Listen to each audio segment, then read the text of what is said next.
IIM K BMS AT, which is the entrance exam for BMS program at IIM Kozhikode, is going to be conducted on 22nd of June 2025. We are coming up with a crash course wherein we will be covering the whole syllabus that is going to be asked in the exam. This crash course is going to have 30 sessions and each session will be delivered to you on this YouTube channel itself daily at 9 pm. After this crash course is done, we will be providing you with the workshops that will definitely help you train for the exam. As of now, we know that the exam is going to have only QA section and VA section. There is no LR section asked in the exam. But the paper pattern of the exam is not known. As soon as we come to know about the paper pattern, we will definitely deliver 3 to 5 mock tests to you guys as well. So make sure that you subscribe to this channel and inform your friends that this course has started and they can benefit from it. And now let us start learning.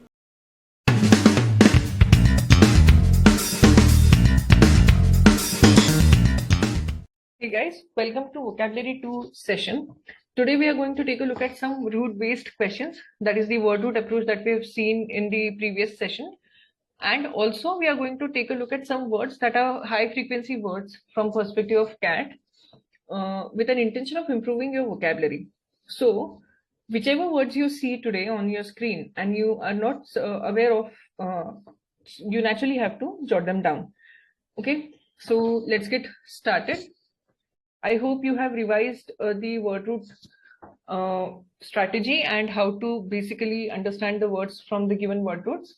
So we are going to take a look at some questions of that sort as well, and you will come to know of several more tricks. Okay, so let's get started.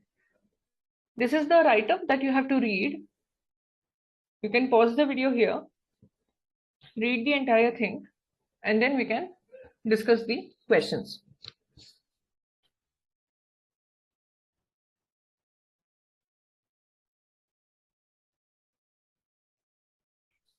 Let's take a look at the very first question.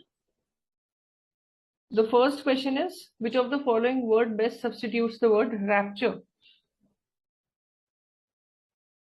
in the poem? Rapture. So if you see, where have we seen the word rapture? Of the rapture that impels. Okay, so now let's see, this is just in the middle of a statement or a sentence. So let's just find the context first. Oh, from out the sounding cells, what a gush of euphony voluminously wells. How it swells, how it dwells on the future, how it tells of the rapture that impels to the swinging and ringing of bells, bells, bells. So when we read this particular, context, we can understand that they are talking about it being the euphony. Okay, so the beautiful melodious voice, it being the beautiful melodious voice. Okay, so what is it telling? It's telling of the rapture that impels. Basically, what kind of rapture? That impels to the swinging and ringing bells. So rapture means here what? Some people might confuse it with rupture, but no, rupture is different. Rupture is a crack or a kind of like a tear. Rapture is the state of being completely enchanted or the state of being completely mesmerized by something. Okay, so basically it is telling of the mesmerization that comes from the swinging and ringing of the bells. Okay, so what are we going to do here? We are going to find a similar word. Disenchantment is exactly opposite of what we are looking for, because rapture basically means enchanted, to be enchanted. Okay, next, exaltation. Exaltation is the state of happiness or state of elevated feelings. Elevated feelings. Exaltation could also mean when a state of someone is elevated, okay, with respect to the view of people, with respect to spirituality, with respect to status, so on and so forth. Okay, so this just means elevated feelings or extreme happiness on account of elevation of some kind. Okay, so the correct answer should be 2. Dedication and fracture do not really figure here. Now another way of at least reducing your answer options is what? In the poem, there is no context of anything negative. In the options, there are 2 negative words. So you can just right off the bat cancel them. Why? Because these are negative words. The poem entirely is in positive context. So at least 50-50 scenario can be derived from these particular options if we go by the negative and positive kind of logic. Okay, so we have to be smart about it. We don't always need to know a word. We have to try and understand from the context and also try and implement such tricks. Next, the poet would most likely agree with what? The poet would most likely agree with chiming of the bells confirms a wedding. Ringing of the bells has a healing power. Wedding bells are golden in color. The ringing of the bells is delightful. Now let's go here. Hear the mellow wedding bells. What a world of happiness their harmony foretells. Now here, some people might say harmony is equal to wedding, but it is their harmony. Whose harmony? The bell's harmony. So basically the bell ringing together is the context here. So it is not about a wedding. Even though they are wedding bells, they are not entirely, the context is not entirely about wedding. The bells are ringing for whatever reason. We don't know whether there is actually a wedding or not. At least from this much write-up, we cannot tell that. Okay. Next option was ringing of the bells has a healing power.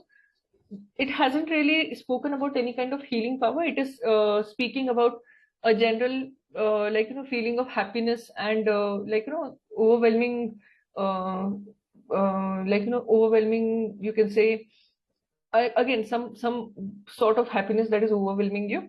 Okay, by listening to the notes or the sound of the bells, one might feel very, very happy, very, very ecstatic. So that is the state the poet is trying to explain. So these two are not the answers. Wedding bells are golden in color and the ringing of the bells is beautiful. Now let's take a look here. Where is the word golden or something similar to it situated? Here and here. Okay.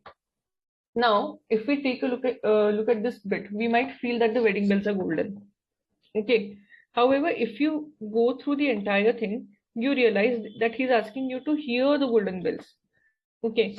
Now, it could mean that the quality of sound is golden. That means very soothing, very pleasing, very appealing. Or it could mean that the color is golden. If you move on and read here, molten golden notes. Molten golden notes. Something like liquid ditty floats. Ditty is a very simple tune. Okay. So what they're saying is there are molten golden notes and all in tune, what a liquid ditty floats. Okay. So what they're trying to say, the notes are golden. So here, notes are coming from wedding bells. Okay. And here also they are talking about hearing it. So basically they are talking about the sound and not the color. So the correct answer is 4. Which of the following can't substitute the word euphony in the poem? Now EU is good. Phony comes from phonos, which means sound.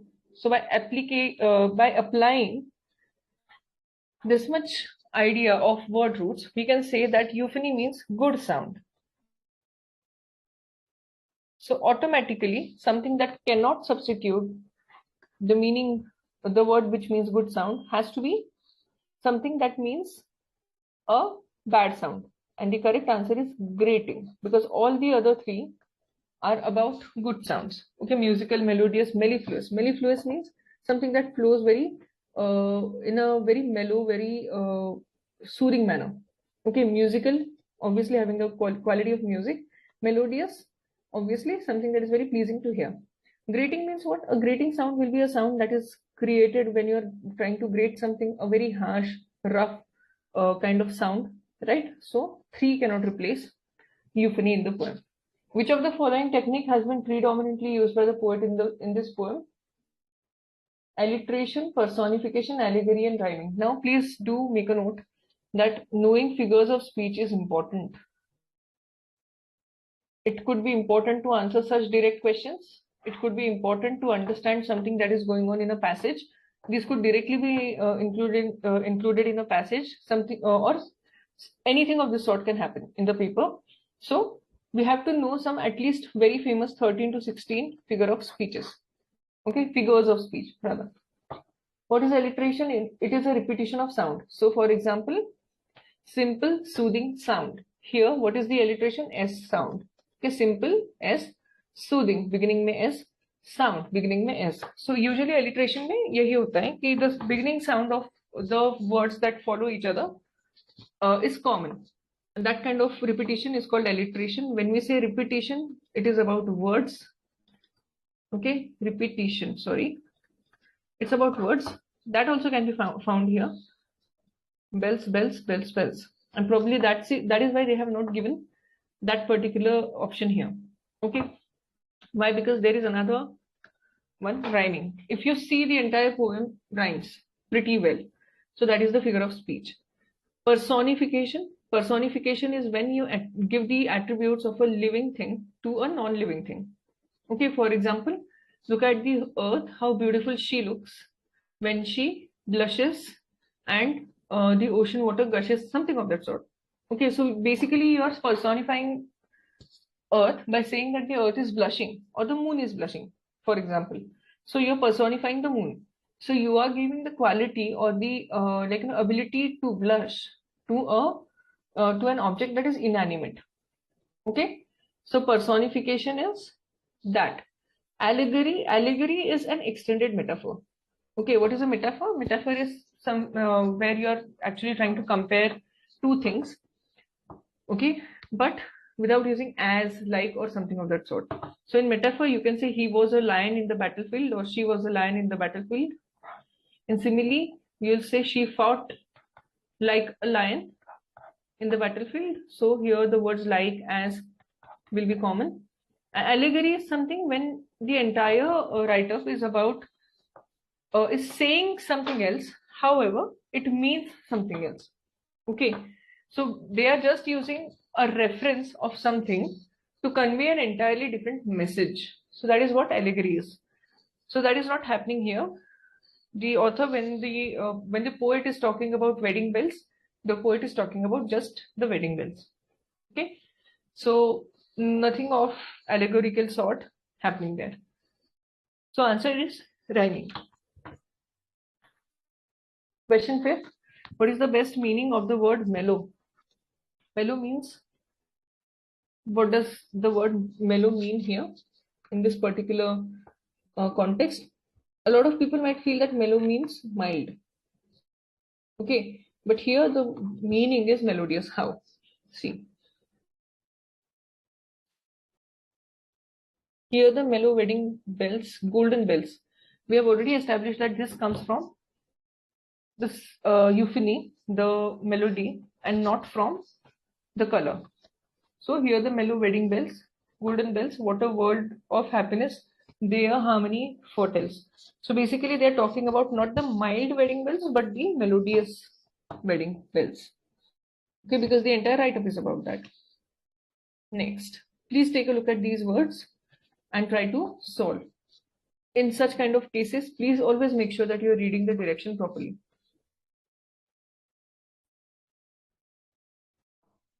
When we take a look at the word punitive, it has a common word root puni. Okay, punishment and punitive, they come from a common word root, which means having to do with regret, having to do with some kind of penalty. Okay, so punitive basically means punishing. Okay, so that's the correct answer. Absolving means to forgive or to release as you have forgiven someone. Belligerent comes from the word root bell, which means war or argument. Conciliatory means trying to make peace, okay, or trying to reconcile. So the correct answer is C. Question 7, pensive. Pensive means what? For those who watch movies, Harry Potter mein Dumbledore has a pensive. So what does it mean? Pensive has to mean something that is related to thoughtfulness. Okay, or rather than thoughtfulness, we can say thoughts in general. So if you're lost in thoughts, you might be called a pensive person. Okay, so we are picking the most appropriate substitute. What could be who could be a pensive person? Does the person need to be tragic? No. Here, if there is tragedy or some sort of sadness, dolor can be one word. This portrays sadness. Okay, so basically pensive on account of being sad. So that is the dolor. That is the word dolor. Okay, pedantic means something very commonplace. Irritated is a negative word which shows a negative emotion, but pensive may or may not be negative. You may just be lost in thoughts for whatever reason, may not necessarily be something negative. Ruminative is the right answer. Ruminative, if you try to remember where you could have heard this word ruminate, you might remember that it's about a cow chewing something, partially digesting it, and then trying to chew it again to digest it properly. Okay, so that is what going over things again and again, sort of, right? So pensive means thinking about something, going over things again and again. Same way, ruminative means going about something again and again, especially going over your memories or going over your thoughts again and again. So that is ruminative. Okay. Next, please solve these questions. You may pause the video here and give them a try, and then start the video again for explanation.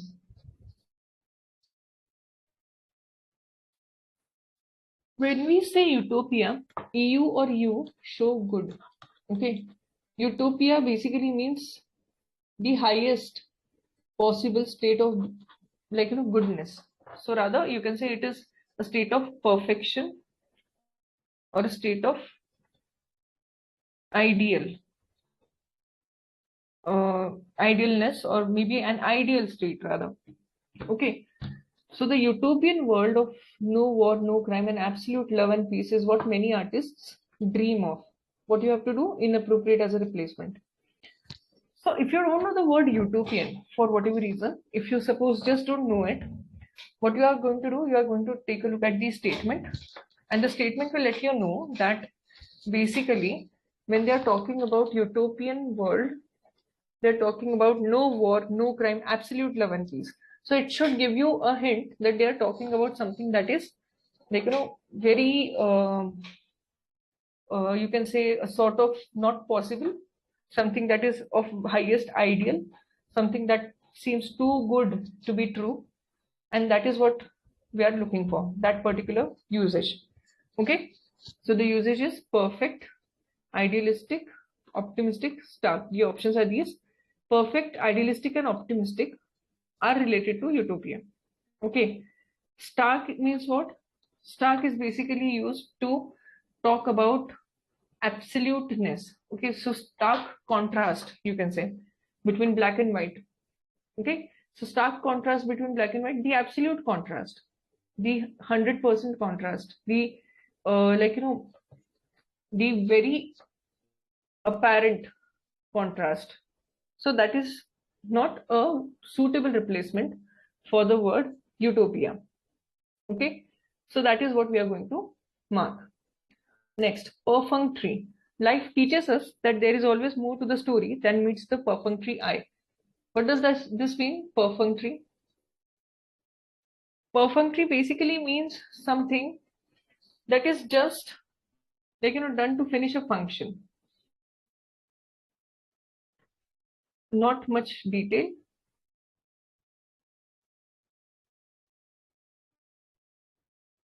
Not a lot of interest. So perfunctory means something that is done, you can say, on a shallow level. Okay. So just if you're looking at something just without getting too inquisitive about it or too interested in it, you can say it is perfunctory. Now, what are the options? Casual, fleeting, attentive, cursory.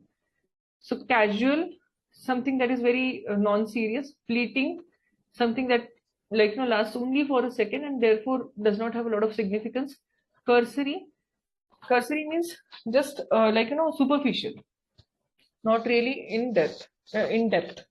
So answer should be attentive. Because if you are talking about attentiveness, then you're talking about paying attention to something, you're talking about looking in detail at something, and perfunctory is not the word that basically has that kind of a connotation. If you don't know the word, the usage, life teaches us that there is always more to the story than meets the perfunctory eye. It means what? Life teaches us that there is more to story than meets our eye, which means that we are not looking very seriously. And that is how you can conclude the meaning of the word perfunctory. Okay, not serious. Please solve these questions and start the video again to know the answers.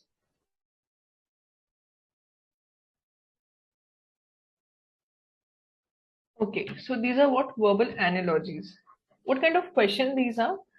In verbal analogies, you have to find logical correlation between the question and the answer. Okay, so sometimes there could be a pairing of words given to you. Sometimes it could be given as A is to B is as to C is to what, and you have to choose from the options. So here what will happen? Here first you are going to check for the relationship between these two. Whatever the relationship is, you are going to try and match it for these two, whatever comes here. Okay, so you have to make sure that whatever you choose has to satisfy this relation. Okay, now sometimes it could happen that you are not having any kind of relation between the given pair. So what you have to do, you have to try and find out similar type of pair. For example, botanist, sociologist. It means the one who studies sociology and the one who studies botany. Now, botany, sociology, no. Plant sociology, no. Plants and society, yes. Why? Because either it should be botany and sociology. So both the things are subjects. These are students, right? These are students. If it is botany and sociology, then both of these are subjects. So they have to be in the same league, right? Because these are both categories of students, particular specific students, right? Either it should be botany or sociology or plant and society, right? So what does a botanist study? He studies botany, but what exactly does he study? He studies plants. Sociologist studies sociology and he studies society. Okay, so this is what the answer is. Now we have to mark A as the answer here. Next, in each of the following question pairs, a word of pair in capital is given, followed by 4 numbered pairs.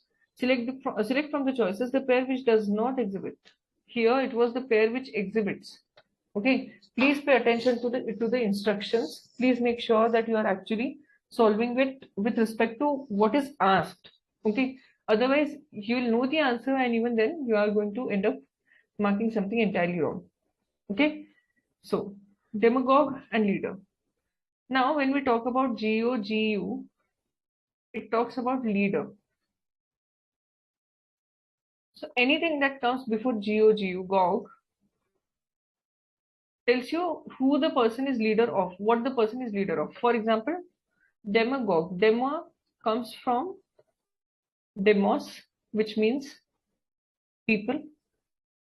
So when we say demagogue, we are talking about people's leader. And who usually are people's leader? People's leader are usually politicians. Okay.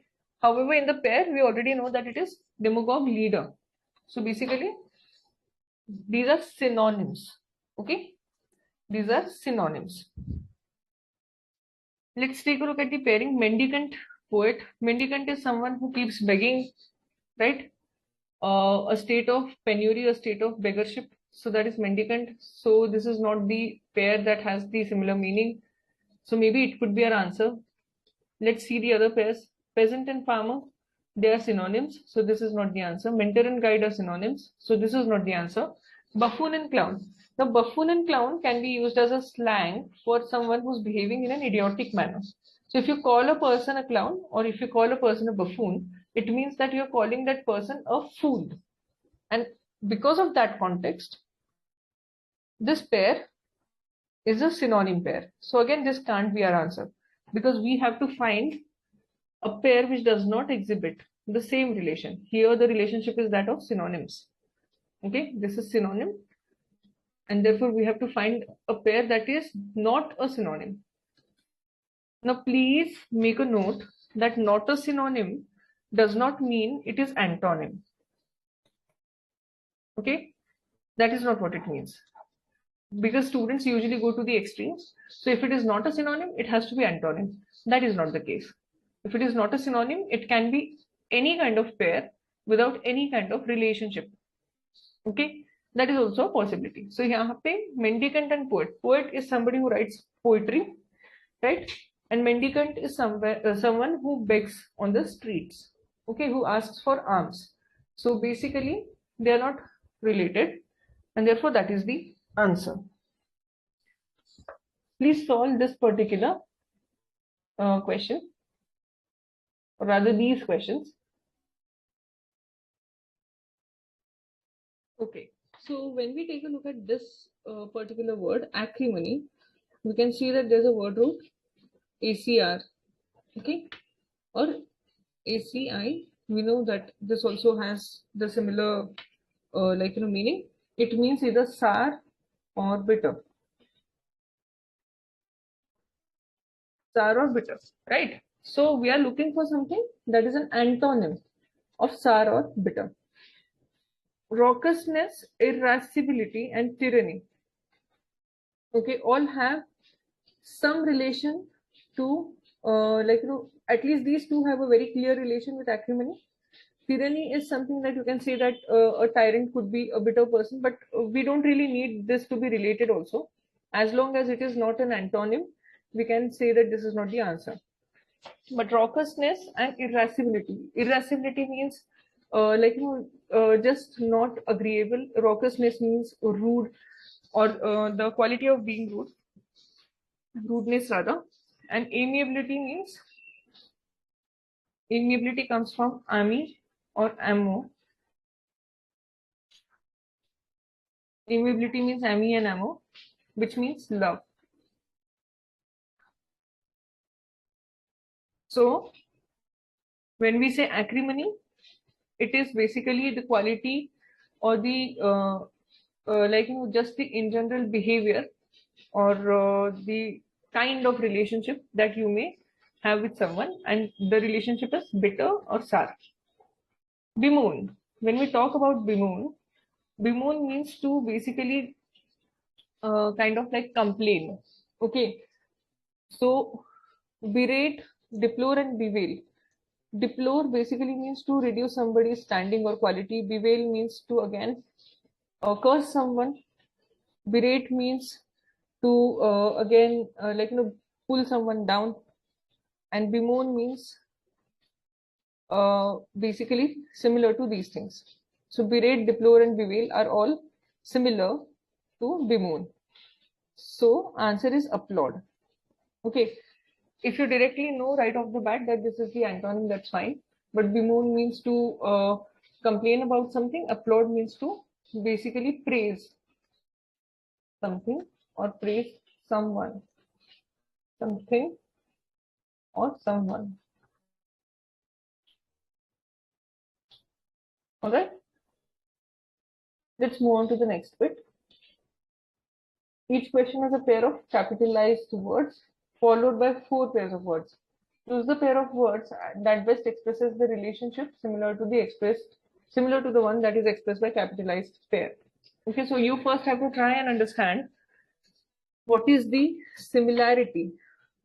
Okay, what is the basically not similarity, but first the relationship between two, and then you have to find out which pair has any similarity to that particular relation. So you have to try and understand the relation between these and relation between these pairs and see where it matches with the question pair, that is the one given in capital. Please try these 2 questions and only then continue with the video. So the first one is autocrat and benevolence. Autocrat means auto and cracy. It is someone who is running an autocracy. Auto means self. Crazy means rule. There is another word that means crazy, that is Archie. Right? So crazy and Archie means rule. Auto means self. Right? So autocracy means self-rule. Benevolence. Bene means good. Benevolence means kindness or the goodness in you. Okay. So most likely an autocrat will not have anything to do with benevolence, or an autocrat will not have the quality of benevolence.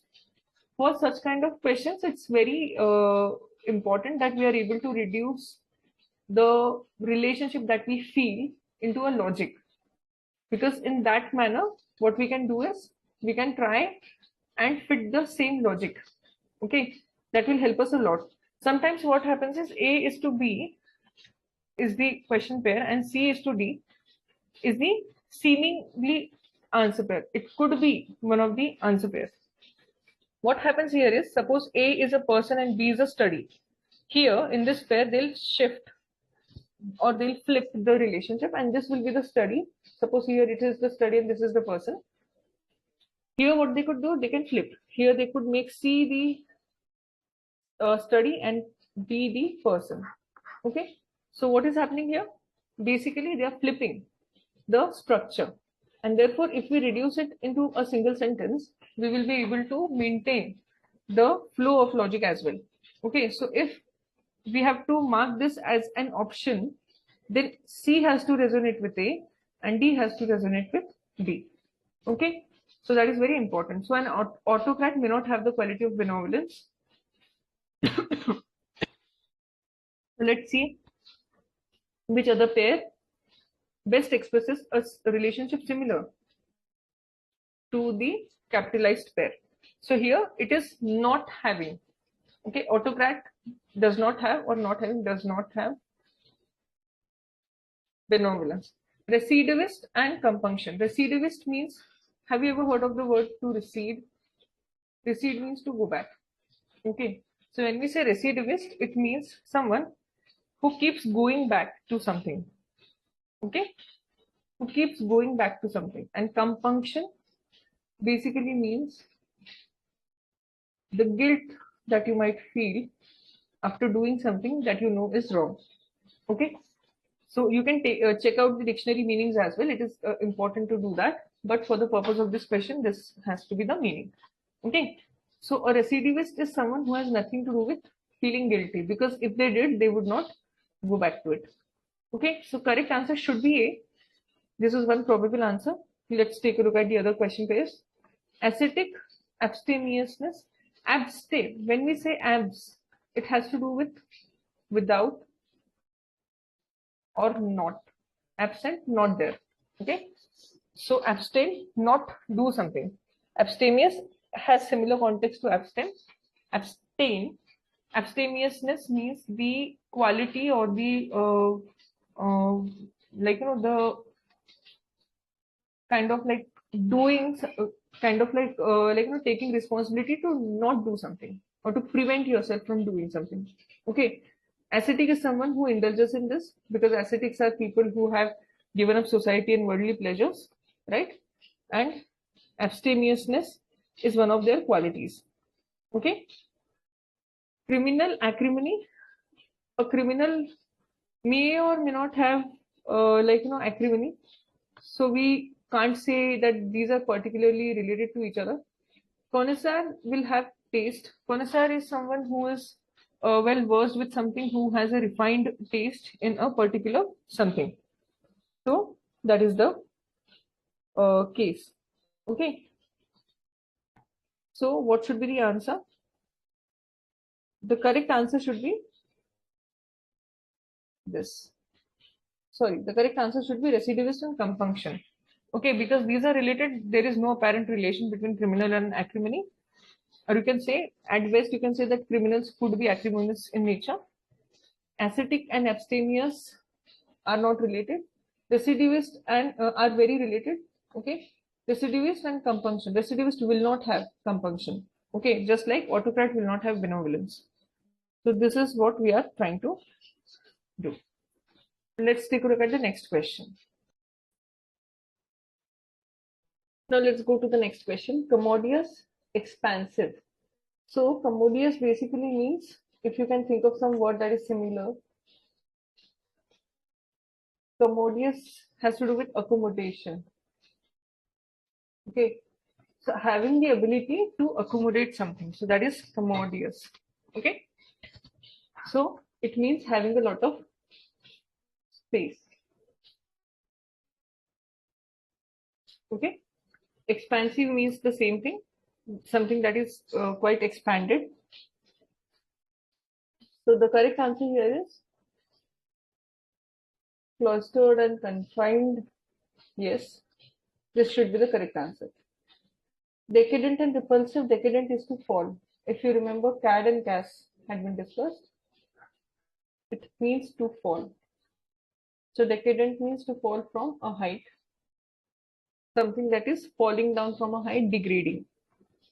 Repulsive, something that evokes a feeling of you have to get away from it. So that feeling is called repulsive. Something that gives off that vibe that you have to get away from them. Squalid and alluring. Alluring is something that is very interesting. Squalid is something that is very plain. Okay, so you can see they are almost opposite. Cloistered and confined. Cloister has to do with getting cut off from the world. This word comes from Christian practice of setting up abbeys and making sure that whoever wants to become a priest or a nun, or just in general go into the clergy, they are getting studies, they are getting proper study, proper education rather, within the four walls of whatever setup they had. So that was called cloistered.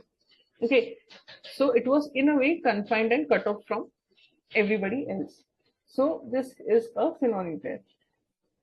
Okay, now let's go to the next question. Now let's take a look at these questions. Here 4 words are given to you and you have to mark the one that corresponds as an odd man out. So basically 3 of them will be somewhat similar or related to each other, while one will not be.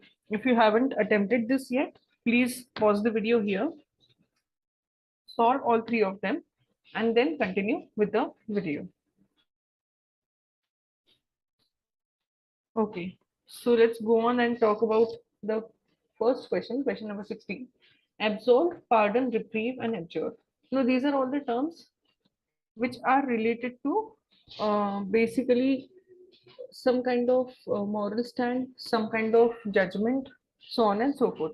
So to absolve means to forgive, or to basically say that the person in front of you is not guilty. To pardon is the same thing. To reprieve basically is to excuse someone or to reduce, to basically just do away with the charges of guilt.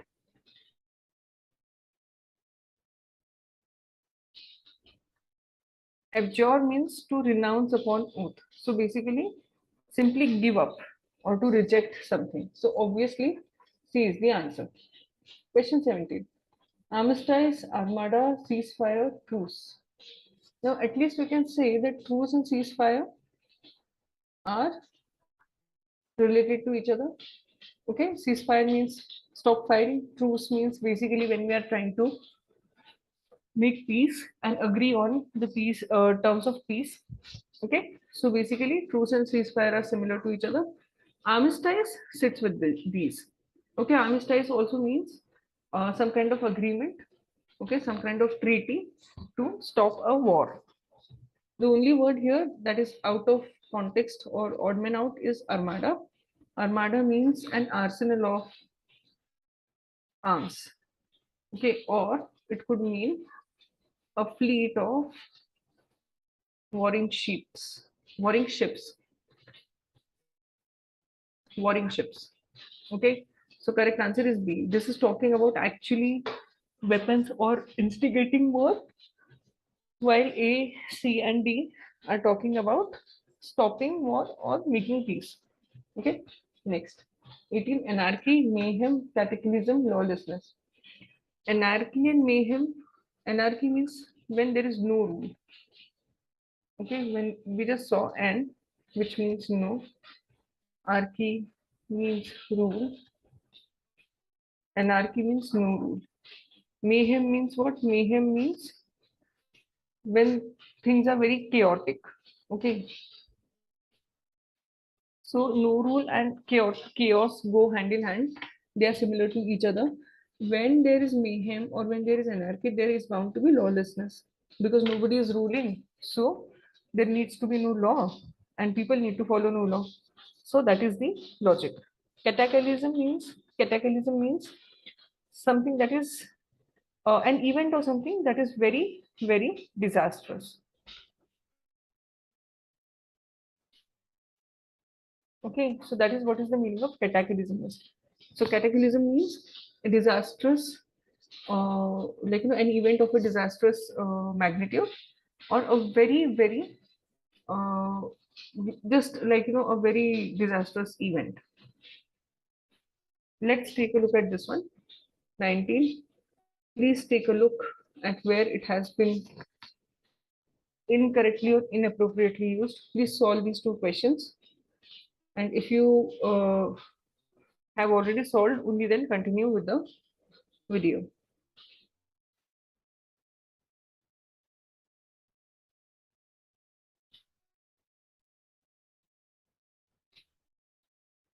Okay, so what exactly could be the answer? The eyewitness gave a full account of the incident to the media persons. Seems right. To give a full account of means to tell everything in detail. The teachers were asked to account for the decimal result in the board.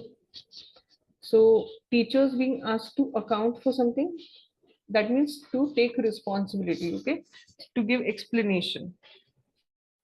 Next, on no account should this information be divulged to anyone. So on no account, that means in no circumstances, this information should be given to anyone, should be disclosed to anyone. D, on accounts, the scenic beauty of Kashmir Valley is breathtaking on all accounts. Or it should not be on all accounts, it should be by all accounts.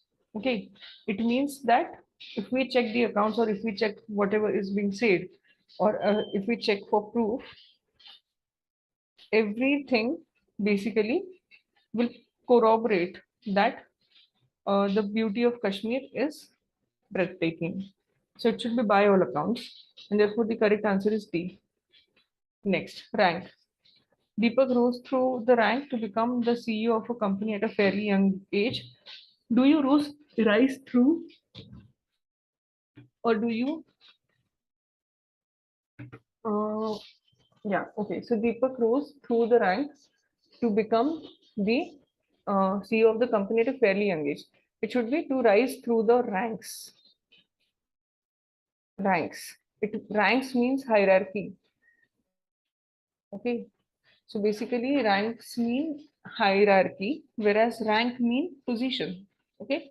So what's important here is whenever we use rising through the ranks, it is always a rank with an S. Okay. Next, the United States is in the front rank of the world powers. Front rank means it is leading. Okay. House was hidden from view by serried rank of trees. Serried rank means a single line or a line sort of in a queue rather. It was rank stupidity on his part. Rank stupidity utmost. Rank means of the topmost level.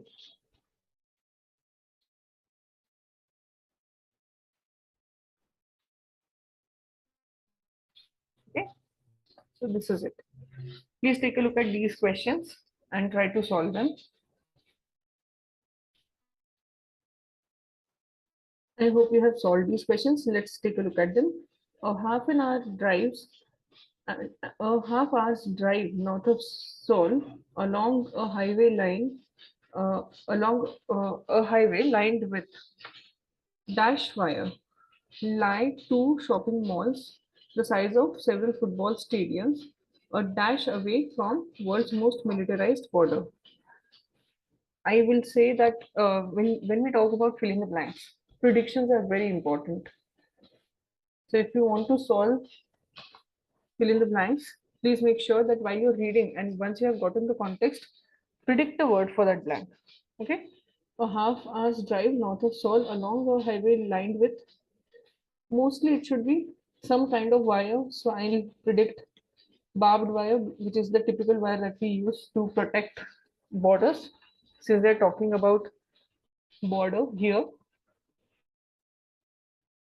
right, two shopping malls the size of several football stadiums, a little away. I'll say that it is a little away, something that shows distance, very small distance. Right, so this is my first prediction, this is my second prediction. Why am I doing this? Because I want to find something that fits and I don't want to be influenced by the options given to me. Because once you like an option, you try to fit it. Okay, so instead of that, I'm going to predict. And now what I'm going to do? I'm going to look for first word that is similar or synonym to this, and second word that is a synonym of this. Okay, so let's see. Carved and stone's throw. This seems like the most, the fitting answer given what my predictions are. A stone's throw means only the distance that you can throw a stone over, right? So say 80, 50 feet, 60 feet, and in terms of borders, that's a very little distance. That's a quite a little distance. So A could be the correct answer. Ironed crow's feet with ironed wire. Iron means what? Iron wire is fine. It talks about the wire made of the material iron. But when you say ironed, it means to iron something, to iron clothes, right? Iron out something to remove the creases of something. So basically, ironed is a wrong word here. So it cannot be the answer. Fragile and spitting distance. Spitting distance also means a stone's throw or very near. Okay. With a fragile wire, of course, the wire is not going to be fragile because it is a wire on the border, right? So it makes no sense. The first word. Acerbic and blinking eye makes no sense at all. Okay, blinking eye away from the world's most militarized border. Very odd, awkward sentence construction. So the correct answer should be A. Question number 22. The manners and dash of the nouveau riche is a recurrent dash in the work of Jane Austen. Nouveau riche means newly rich. Okay, newly rich. And when we use and, A and B, and depicts that A and B are of similar nature. Okay, so if you're talking about manners, we can say etiquette, something like etiquette. That will be my first prediction. Okay, of the nouveau riche is a recurrent. It seems like it is a recurrent theme or a recurrent topic. And I'll try to find the synonyms of these two. Fashion, manners and fashion of nouveau riche is a recurrent shape. No. First of all, it's not a synonym. Second, it's not even similar. Third, it doesn't fit. B. Morals and legends. Manners and morals can go together. Of the nouveau riche is a recurrent legend. Theme and topic. Legend cannot be used in this context. A legend is a kind of like a story about someone, right? So no. Here, legend in the works of Jane Austen makes no sense. It should be. Uh, it just doesn't fit. There's no alternative usage that I can think of. Next, affluence and premise. The manners and dash of nouveau riche. The manners and affluence of nouveau riche is a recurrent premise in the works of Jane Austen. Affluence means what? Affluence means the ability to impact. Okay, so basically, it is about influencing. Okay, and I don't think that's the right option. Morals and themes suit my prediction. Etiquette, morals, manners, okay, ethics. These are the similar kind of words when we talk about society and our relationship with society. Next is a recurrent theme. Yes, that kind of makes sense. Please solve this question. This is the last question, and it is basically a kind of question where you have to choose one character A or B for all the given options, and the combination of that answer should be your answer. Okay, so just take a look at the first one. Please pause the video here if you want to solve it, and I'll continue with the discussion. While Arctic Sea has shown a relatively steady decline. Descent means to climb down. To climb down. Okay.